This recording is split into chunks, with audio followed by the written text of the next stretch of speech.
Hey guys, welcome to another episode of Inspired Action. The goal of this podcast is to not only leave you inspired in some shape or form, but more importantly, that you're left inspired to take some kind of action in your own life.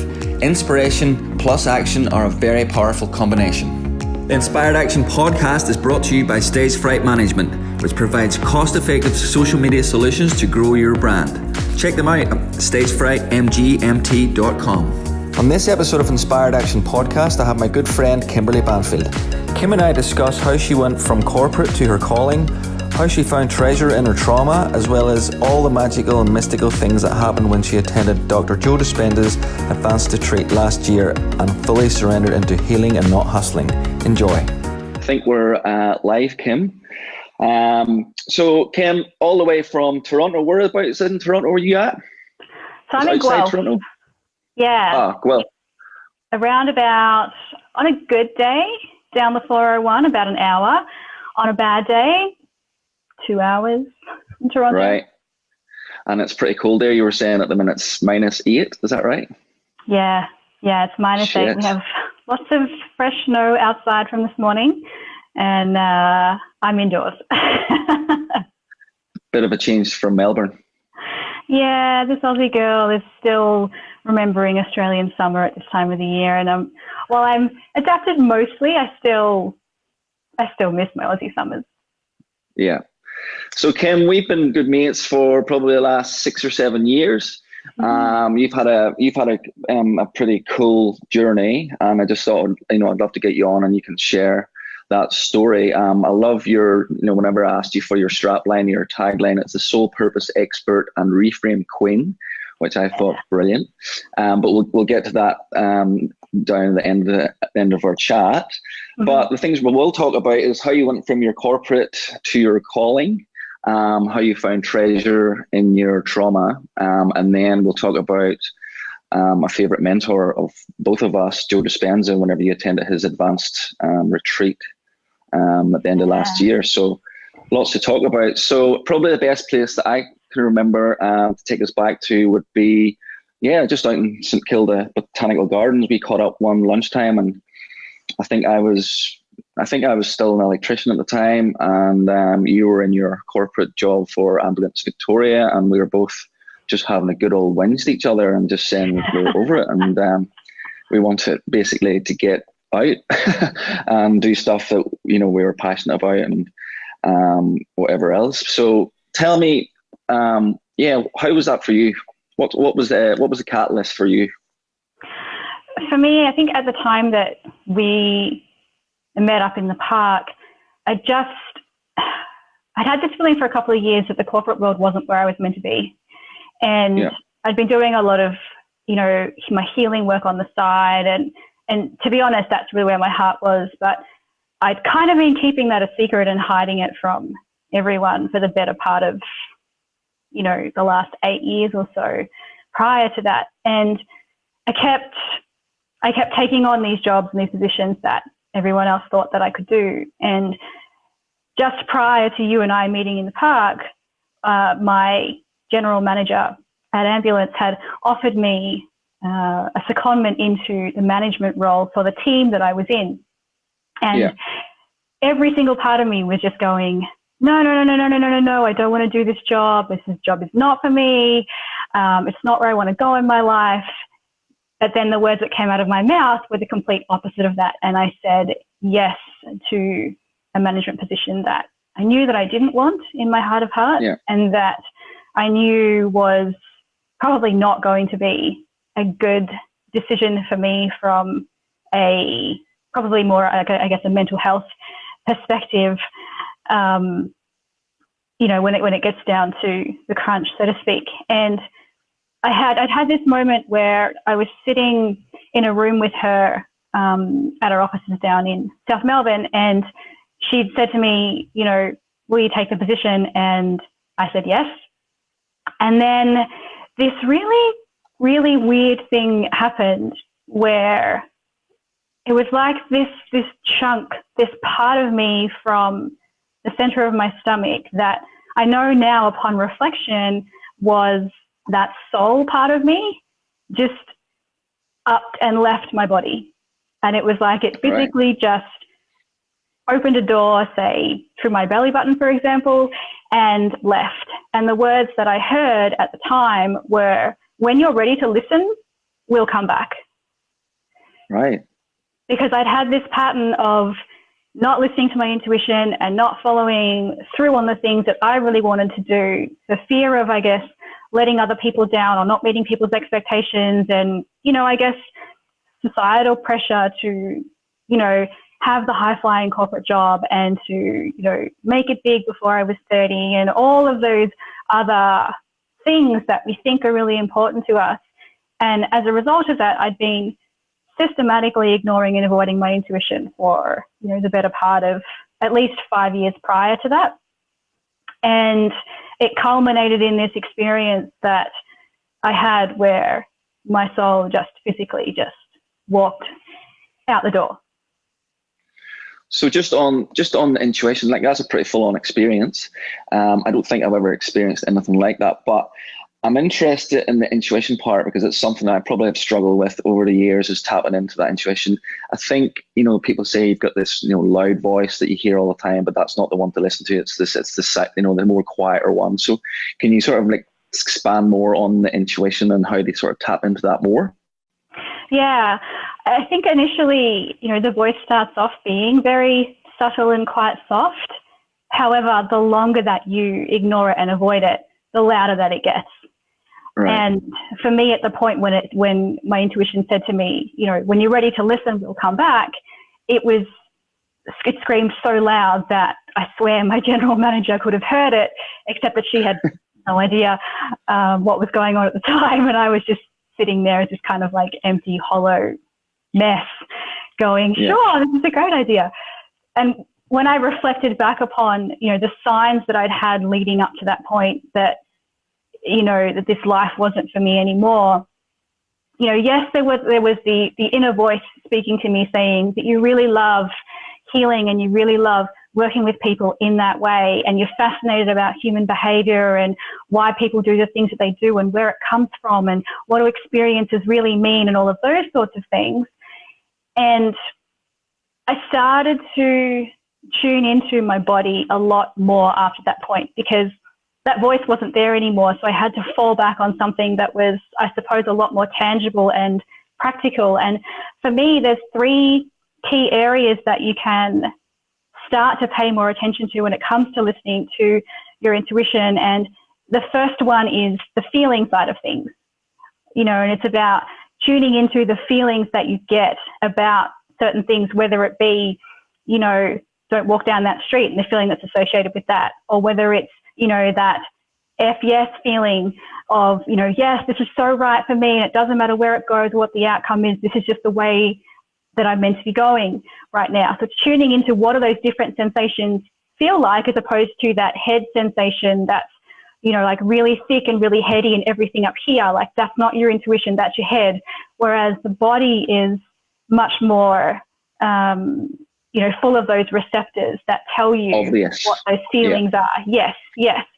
And then the second one is, I call it flow and flex me, which is tuning into what's the body telling you from a pain perspective, you know, what's the body telling you from a tightness perspective, because, you know, if we have tight shoulders all the time, it's not just because we lift heavy at the gym or because we're hunched over our desks or anything like that. It's because there's a message in that part of the body for you. And part of the reason why that pain or that tightness exists is because there's something that your body's trying to tell you, and you just actually have to go through a process to figure out what that is. And, you know, if you've got tight shoulders, then chances are, like, one of the messages that sits in that space is you're carrying the weight of the world on your shoulders.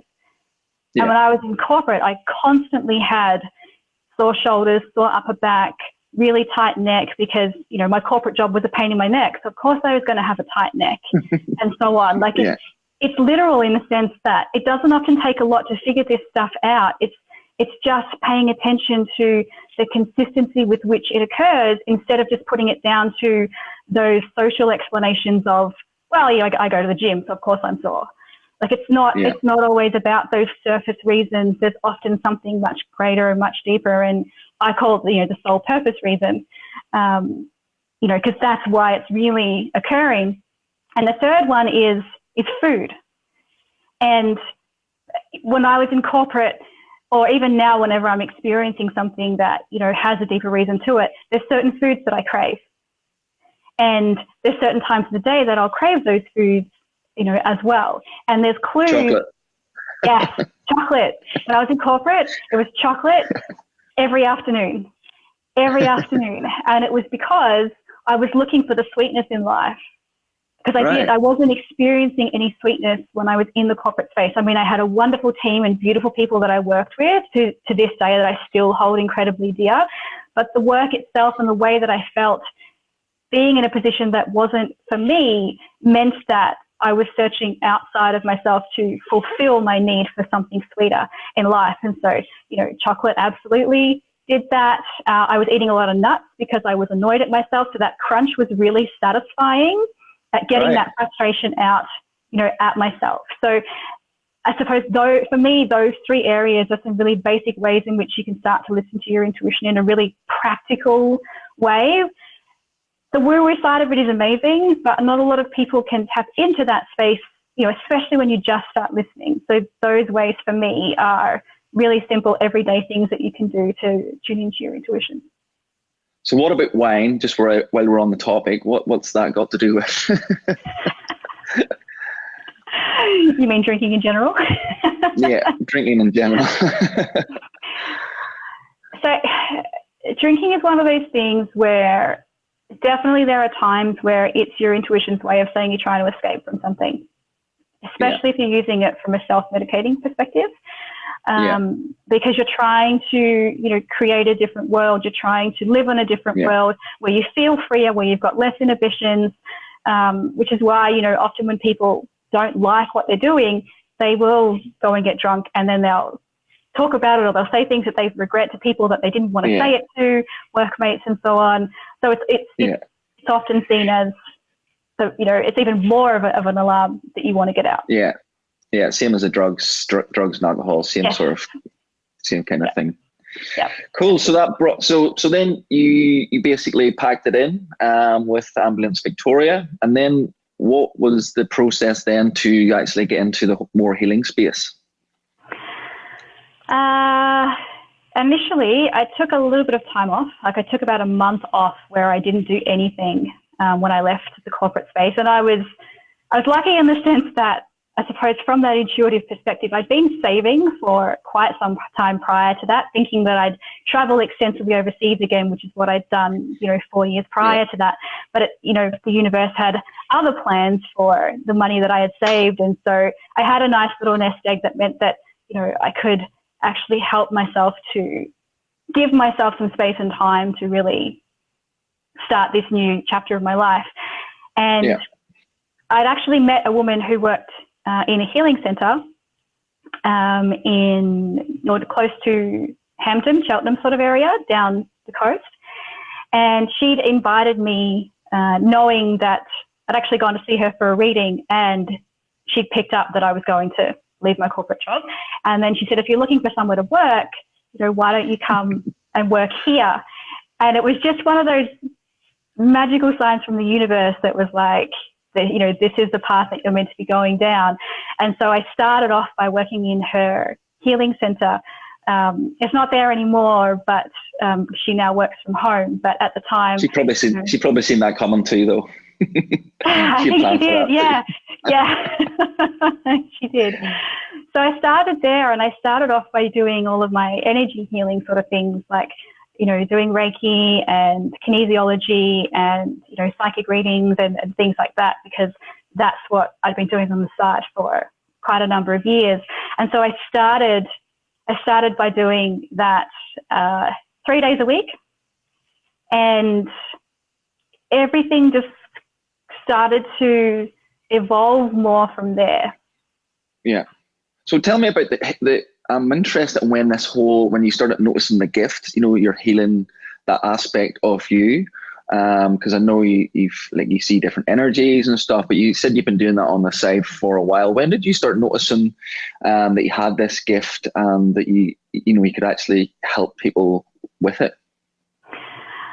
I So I guess, speaking of catalyst experiences, I'd always had a pretty, I guess, stable upbringing until I was 17 and my parents split up.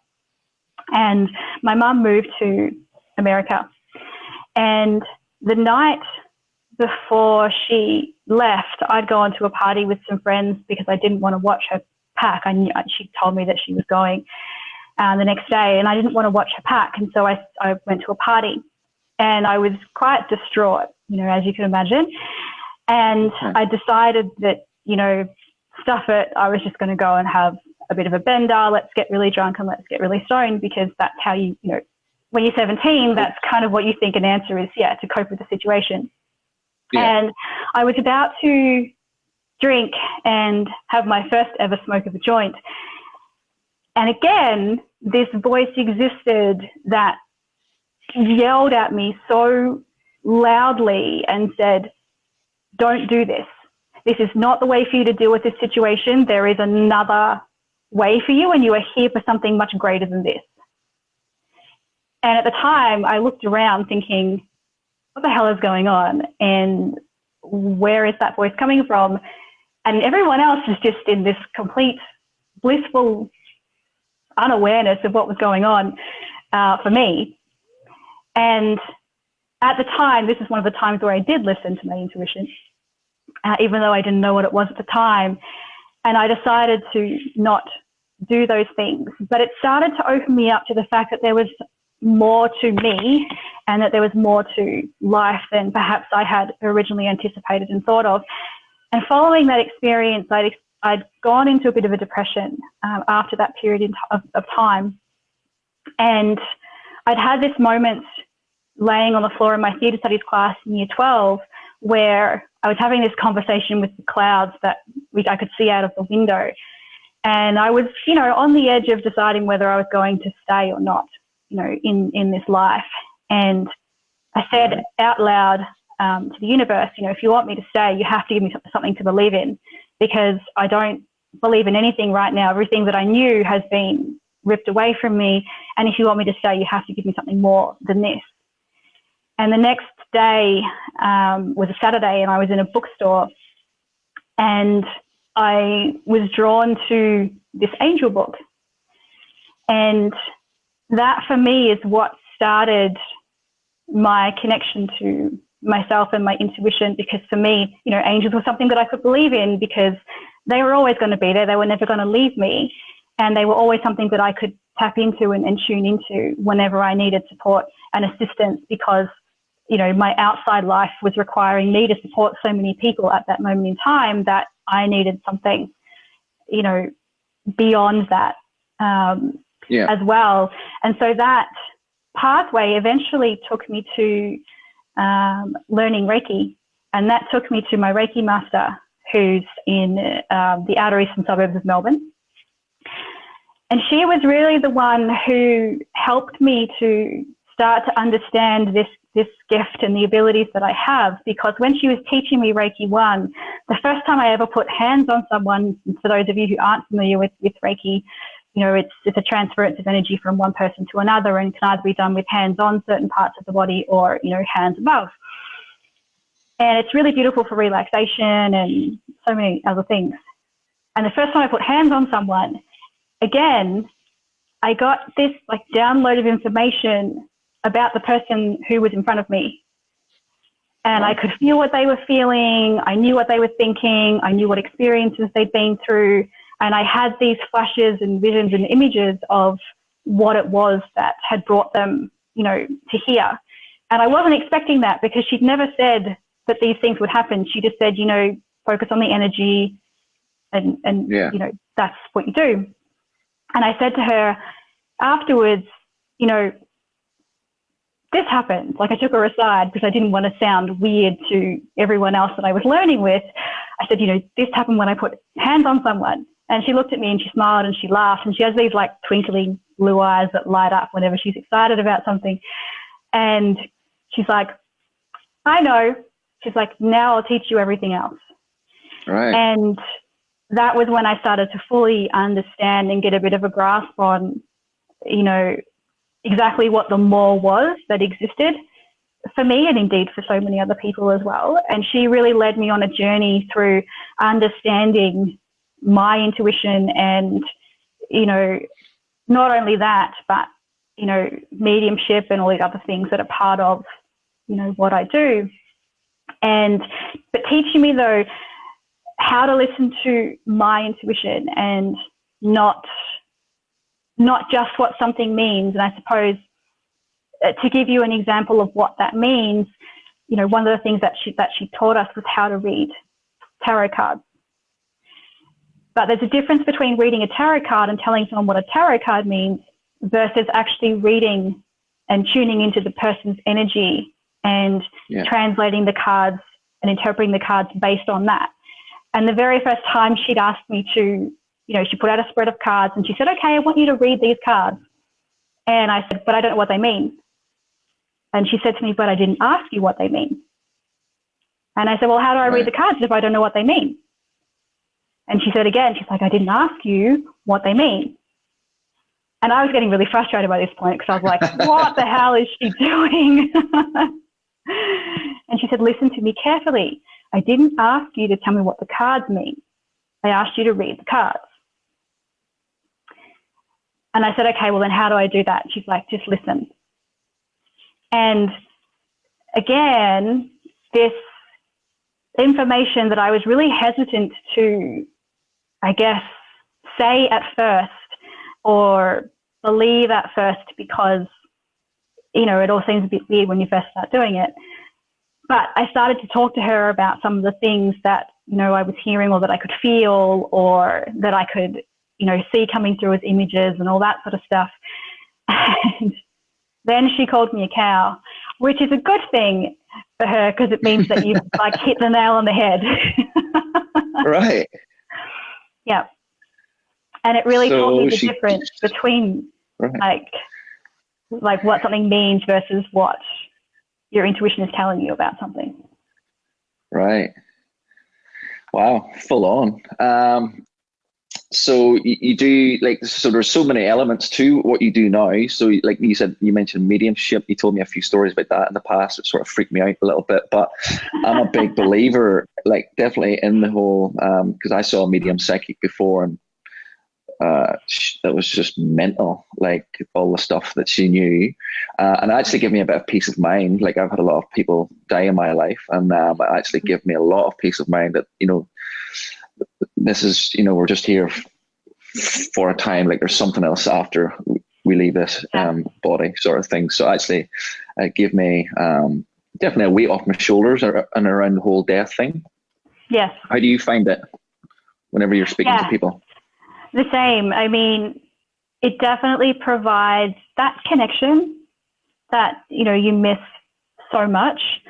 And there's usually, you know, some interesting little details that pop in that kind of clarify and confirm for the person that you are actually, you know, speaking to, who you say that you're speaking to. And for me as well, when it first started happening, it did provide that sense of, you know, there is again, like more to even this that we have here right now. And, you know, there's something that continues on beyond that space. And for me, that's really where, you know, the soul side of it comes in, that, you know, the soul is something that is eternal. And for me, that brings me great comfort. And by virtue of that, it means that I'll do, you know, what I can to evolve that while I'm here, so that wherever it goes after this point, you know, it takes with it a bunch of really amazing experiences and beautiful lessons, you know, out of that. Yeah, definitely. I think with that knowledge around the whole death thing, I think it limits people. Most people are tiptoeing through life, hoping they make it safely to death. But I think once you sort of accept that there is no death, like you live life a lot better, a lot less fear. You know, you live with a lot more love. You do things that you wouldn't normally do through fear. I think if you just accept that fact, and there's been different experiences that actually helped me with that, like DMT was one of them, but then the mediumship was the other one, the ayahuasca was another one. But it took those full-on experiences to sort of accept that that's true. Like you know, we'll pass through to somewhere else after we go. So give it all you've got and don't live through fear.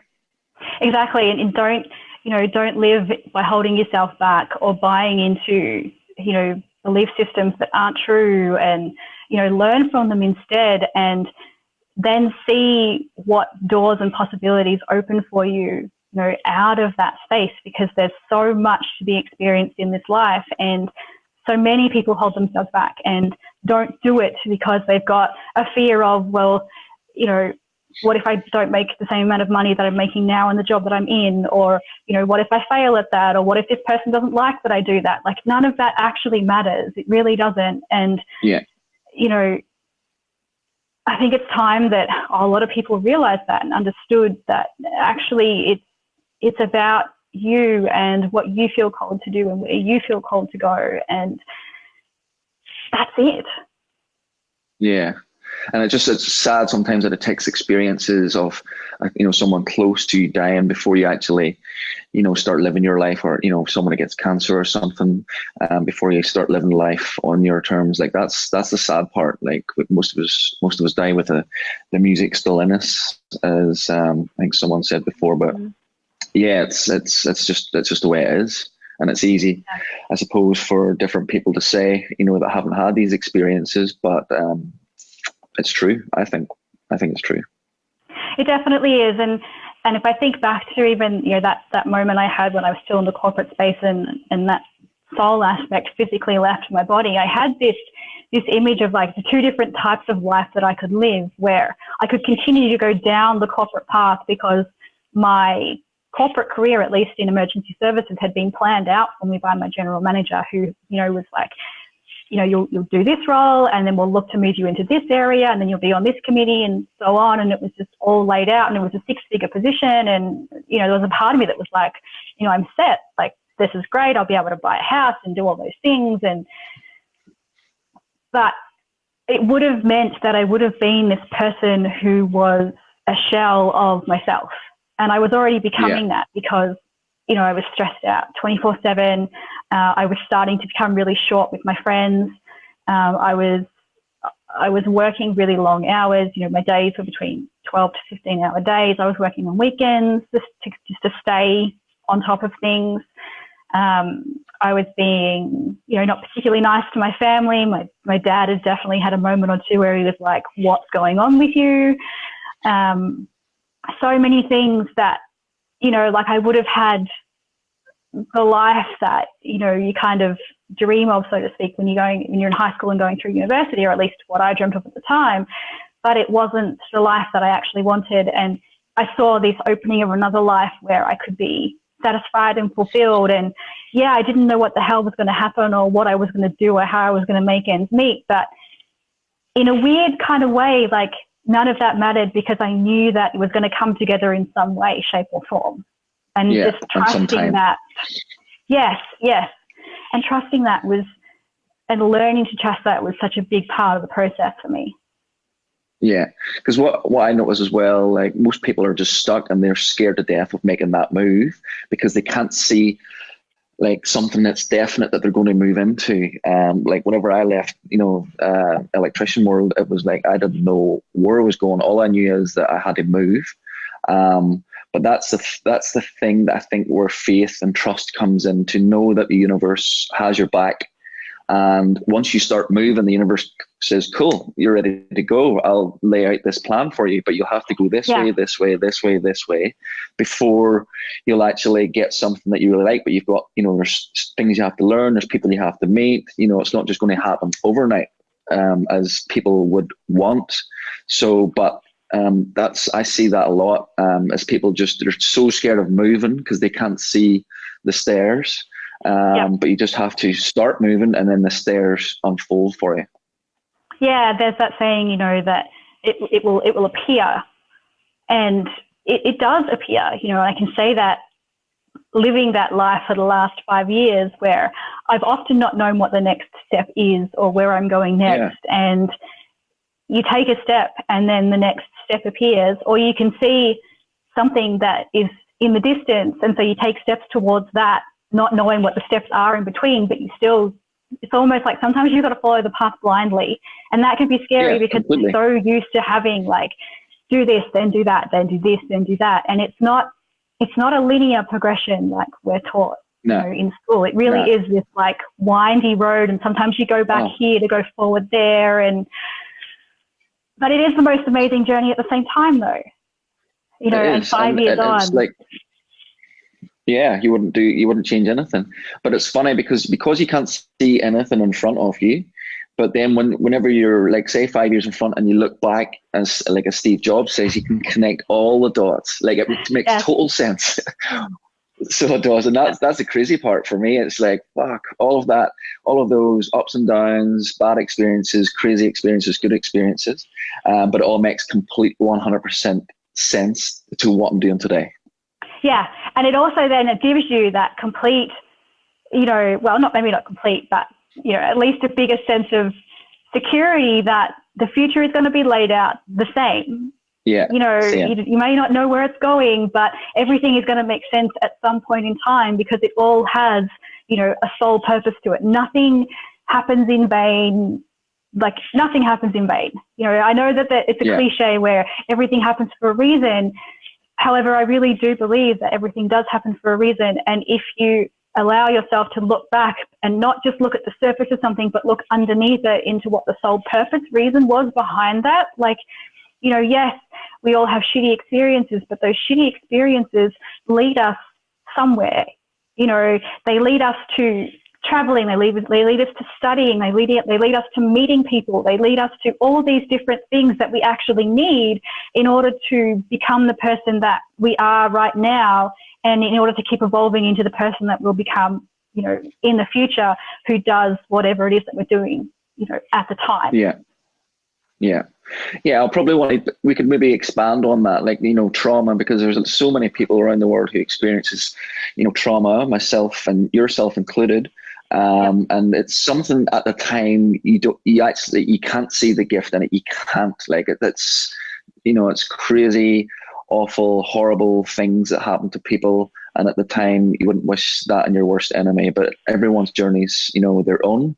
But like you've talked about, finding the treasure in your trauma. Can you tell us more about that? Yeah. So there's been a few experiences in my life where, and one in particular, I suppose, really opened my eyes to this concept of, there has to be more to it than this. Like, this experience didn't happen because I'm a shitty person, or because I'm worthless, or because, I don't mean anything, or because someone is taking, I'm just here to be taken advantage of. Like, I had an experience in my early 20s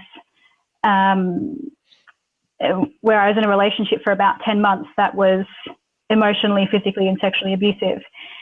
And it was kind of one of those really surreal moments where, for all the things I'd studied at university in my criminology and psychology degrees, I swore I would never be one of those women in one of those types of relationships. And yet, as soon as I finished university, I found myself in a relationship with a man, who was just like that.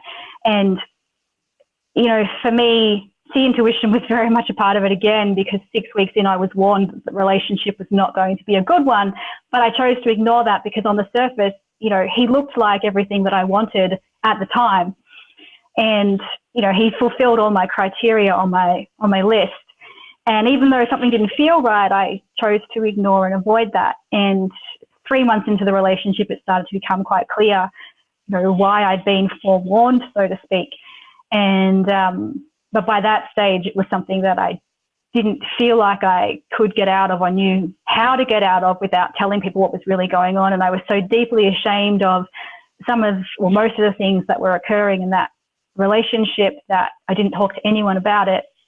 And I just, covered it up and kind of wore this mask of, everything's great and everything's fine. Like, sure, he has some anger issues, and sure, I'm not allowed to go anywhere and see my friends, and sure, all these things are happening behind closed doors that no one knows about, but everything's fine and everything's perfect. And I reached a point where, about 10 months into the relationship, where he'd actually locked me in the house, and he'd gone to have a shower, and he locked me in the house, and he said, "That's so you can't leave." And I knew that if I didn't get out of the relationship soon, then there wasn't going to be any other relationship, you know, beyond this, because something much more significant was going to happen beyond, you know, the physical, emotional, and sexual trauma that had already occurred in that relationship. And I had a moment where I looked at myself in the mirror, and, you know, I studied film and theatre when I was in year 12, and we always learned how, you know, if someone's in front of a mirror and the mirror is, you know, fragmented in some way, then it represents the pieces that the person is in. And he had a mirror in his lounge area that was split into 8. So it had a line down the middle and then 4 lines across. And I caught myself in the reflection, and I looked at myself and I realized that that was me. Like, I was in 8 different pieces or more at that point in time, because I was a shell of who I was. I'd lost about 10 kilos by that stage. And so was very, very thin, and just, you know, there wasn't much on the inside either. Like, I was quite numb from everything that I'd experienced. And so I left him. And then there was a period of time after that where he stalked me for 6 months at work, during the day. After work, when I worked at a pub, he would chase me down Ridge Road. He would follow me in cars. He would get his friends to follow me. He'd be knocking on my door at my dad's house at 3 o'clock in the morning, and all sorts of other things were occurring at the time. And so as a result of that, I knew that I needed to do some healing of some kind, because I felt so broken, and I didn't know how to keep going, you know, the way that I was feeling. And so I went, and that's what actually introduced me to Reiki, was a friend of mine at the time who said, you know, I know that you don't want to talk about this, and if you don't want to talk about it, that's okay. So maybe you should go and have a Reiki session, because you don't have to talk. And there'll just be a person who will, you know, do some hands-on healing, and maybe that's the first step to help you to feel better. And so that's what introduced me to Reiki, and then what actually put me on the path to, you know, becoming a Reiki practitioner, and then, you know, learning so many other things about myself, and recognizing this deeper feeling within me for wanting to help other women who had experienced trauma and so on, and helping them to, you know, come back to themselves and to listen to their intuition and just find their deeper sense and purpose in life. Because when you have traumatic experiences, oftentimes, you know, life doesn't matter and you don't feel like you matter. And so finding that sense of matter again was so important to me, and still to this day is a large part of what informs the work that I do with women now. And had I not had that experience, there would have been no reason for me to seek out, you know, healing or intervention of that kind. And so I can see how, in quite a beautiful way, that he was part of that catalyst for me. And he was part of what needed to occur in order for me to follow that path that had, you know, interestingly enough, kind of been started by the experiences that I'd had when I was 17, when Mum left. And, you know, it was all kind of interlinked in some weird and wonderful and magical way.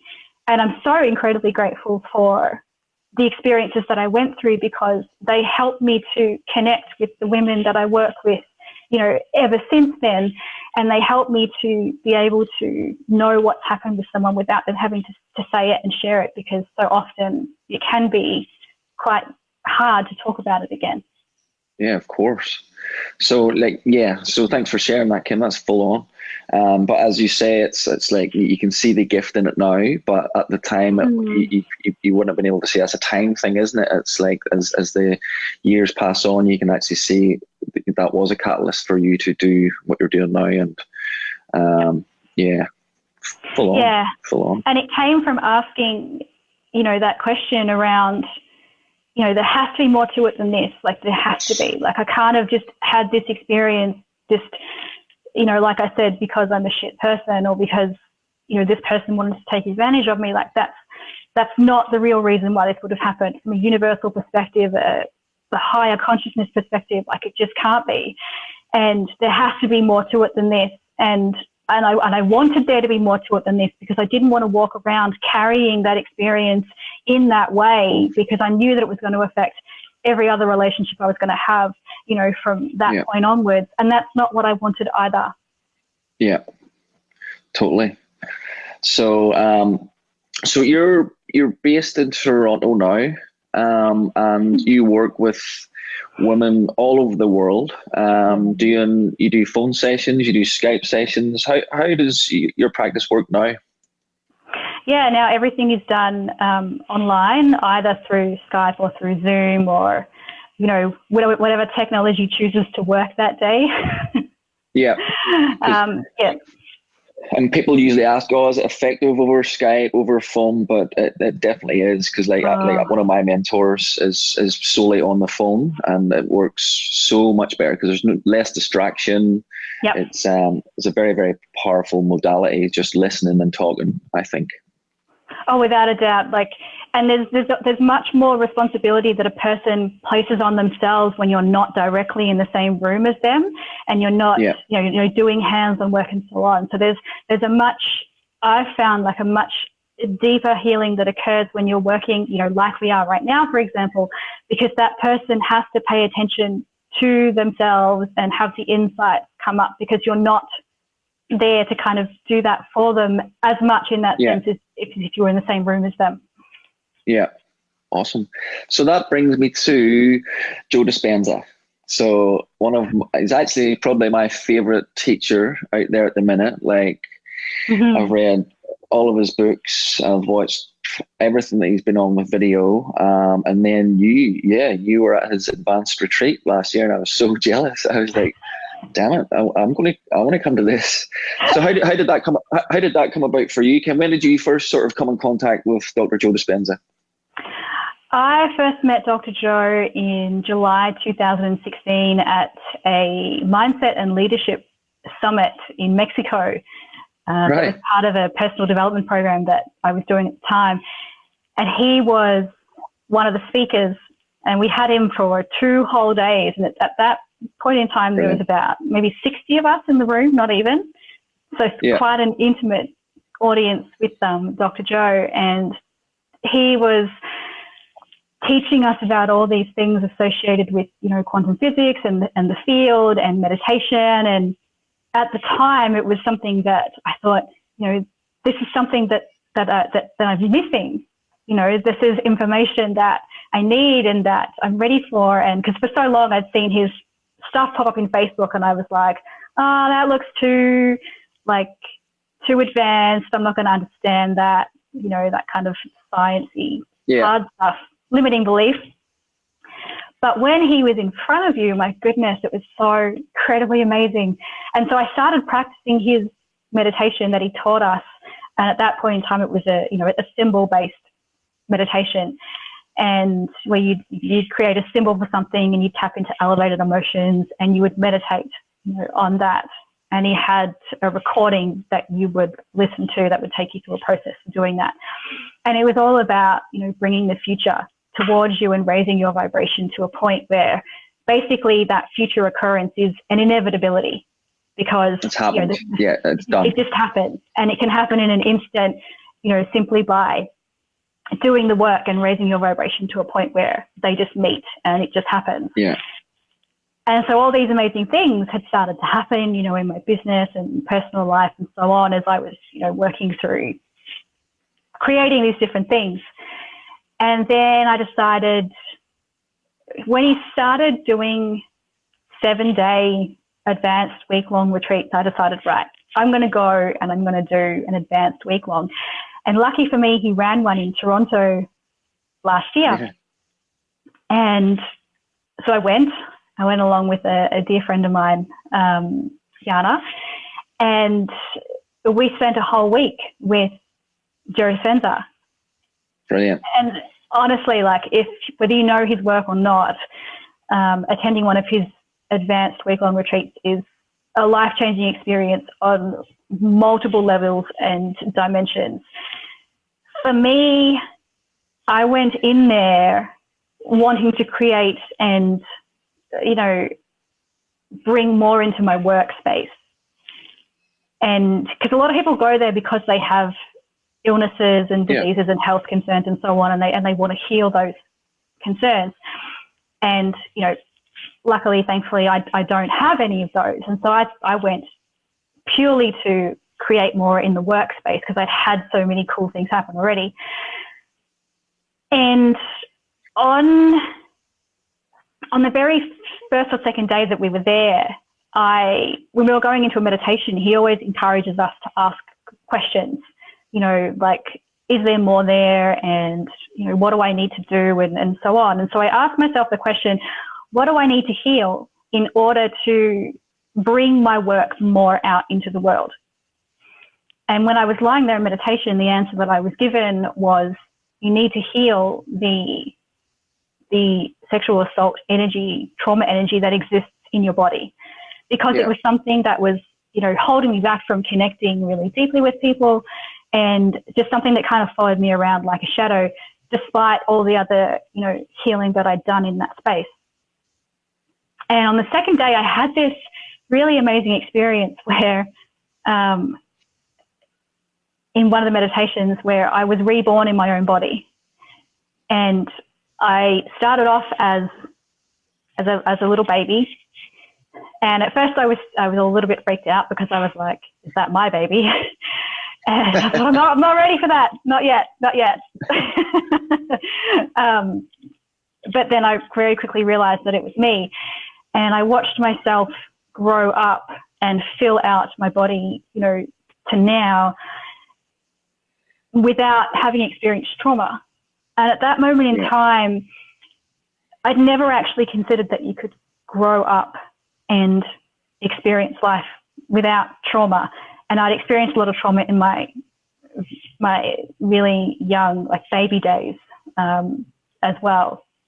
And so watching myself grow up was like this whole new experience of, well, what do you mean I can have a life that doesn't have all of that heaviness in it? Yeah. And it really started to open my eyes to the fact that, well, maybe I don't actually have to live life with trauma. Yeah. And so I came out of that meditation and I had tears streaming down my face, and it was just like, I actually felt like I filled out my body for the first time in my life, and that I actually felt comfortable in my body for the first time in my life as well. Like I wanted to be in my body rather than trying to escape it all the time. Yeah. And that led to, I suppose, what for me was the biggest experience of that event, where 2 days before the event finished, we were doing what is famously known as the Pineal Gland meditation, which is a 4-hour meditation. And so from 4 a.m. to 8 a.m. you meditate, full stop. It's an incredible experience. And I know people were probably thinking, you know, I can't meditate for 4 hours. Absolutely you can, and you'll want to keep going from there because so many fun things happen when you're doing these types of meditations. And so again, I asked the question, you know, is there anything more that I need to heal in order to bring this work out to the world? And I was told there's just a little bit more to do, you know, with that trauma energy that's sitting in your body.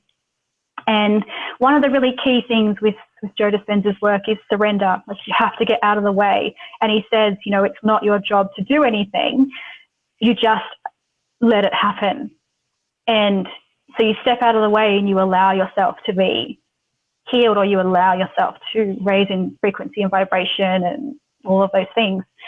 And so I basically was lying there, and it was maybe half an hour into the meditation, and I received that message, and I said, all right, go for it. Like, I'm just, whatever you need to do, whatever needs to happen, I'm fully all in, knock yourselves out. And it was like, you know, the old MS-DOS computers with the black screen and the green writing.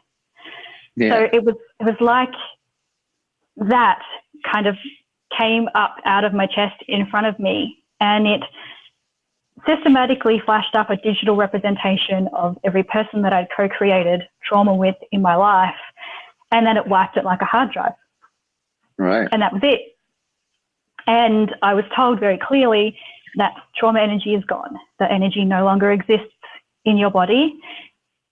It's done. And it was the strangest, most amazing feeling of, oh my God, it's gone. Like, it's gone. And because, you know, I'm human, I went looking for it, like to sort of feel into those spaces where I knew that where I was holding it before, like, you know, in my hips and in my belly and a few other places. And it just wasn't there. And it hasn't been there since. And life has been a very different experience for me from that point. And it helped me to truly understand the meaning of, you know, allowing something to heal rather than hustling it to heal. You know, you can't force it to happen. You can flow with it to happen. And there's so many different layers and levels that are associated with healing, because these traumatic experiences have so much to teach us throughout the course of our lifetime. And I have no doubt that they'll continue to teach me, even though that energy no longer exists in my body. The experiences themselves will still continue to teach me. But that energy is gone. And I definitely did not expect that. That's surreal. Yeah, it really was. And, you know, for those of you that are familiar with Joe's work, all kinds of, you know, magical, mystical experiences happen when you practice his meditations and, you know, you follow the path, so to speak. And I had never anticipated that would even be a thing that I could possibly heal either. You know, you just think it's something that you're just going to carry with you for the rest of your life, but it's actually not. Right. Must be liberating. Very much so. And for people to know that can happen for them too. Yeah, because it's quite different to a lot of the other things that, you know, you hear about in association with Joe's work. Like, a lot of people have healed cancers and, you know, all sorts of other, you know, autoimmune diseases and so on. And I'd never actually heard of, you know, someone healing trauma energy or having trauma energy just taken out of their body, you know, like wiping a computer hard drive. That's not something that I'd heard of. So it wasn't even an experience that I could go in with and hope that would happen. And I hadn't even thought it was a problem to begin with until I'd asked that particular question, you know, what else can I, or what can I heal? What needs to heal in order for this to happen? Yeah. And then since then, the freedom that has come with that, in terms of me being able to talk about what I do and why I do it and where it comes from, and, you know, the foundations of all the things that I do with people now. Yeah. There's no hiding it anymore. Yeah. So you can implement now the teachings from Joe Dispenza now into your work and help even more people. Yeah. I mean, the thing I think with Dr. Joe's work is, you know, Dr. Joe's work is Dr. Joe's work. And the principles that I take out of that are that notion of surrendering into healing and allowing that healing to occur rather than blocking it from occurring or sabotaging it. And, you know, understanding, you know, if you are doing those patterns, what are those patterns all about? You know, for me, that's where a lot of the treasure in the trauma comes from that. And when you find the treasure in the trauma, then you're able to open up to that, allowing that healing to occur. And I'm always recommending to my clients, you know, to go and download his meditations and listen to his teachings and incorporating that into what they do, because they're so incredibly powerful. Yeah, I do his morning meditation, you know, to create the life you want. And it was like, it wasn't easy at the start. The hardest part is actually thinking how you want your life to be, and really like getting into that vibe, because we've got so much. We just wake up with our memories of how it is, and then we're going to keep recreating the past. But the hardest part was to sit down and actually visualize and feel. And feeling's a big part of how you want it to be. Like, that's the hardest part of it all. But now it's easy now. So as soon as I wake up, I stick my AirPods in and stick it on. And then I don't get out of bed until I'm feeling exactly as if I have all of that stuff and being that person. And you're just bouncing off the walls. Yeah. So yeah. Yeah. So who needs coffee? It's so good.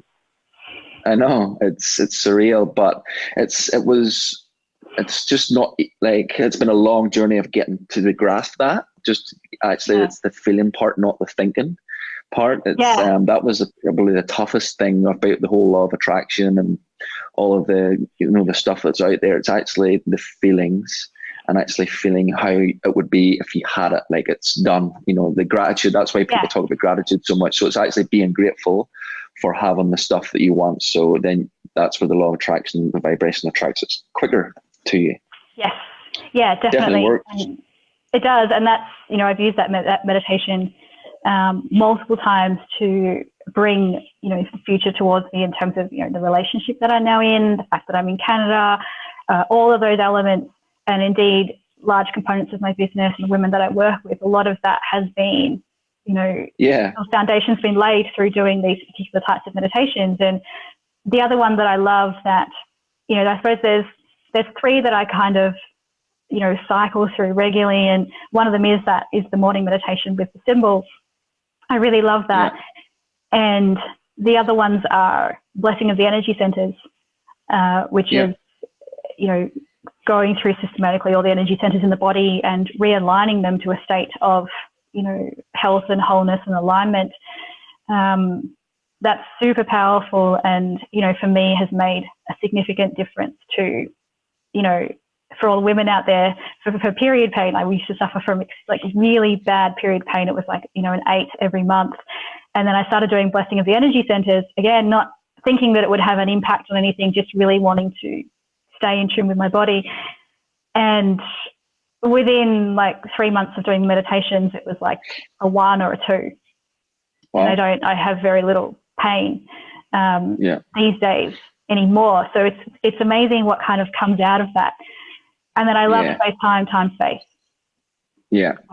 Yes. And it's just seeing the difference from an objective perspective.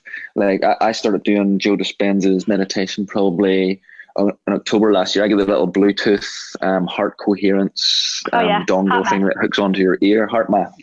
And that's, you know, I've been using that. And since October, like there's been a lot of transformations in my life that I can definitely put down to just getting that back into the body. And I can't relate it to anything else. You know, a lot of good has definitely come from it. And I'm definitely put it down to that. So if anyone wants to find out, but just Google Dr. Joe Dispenza, and he's got all of you can download these meditations. You can, his books, Becoming Supernatural. There's heaps. I'm just looking at my library here. Well worth. Yeah, breaking the habit of being yourself. There's like so much, and it's just YouTube video after YouTube video.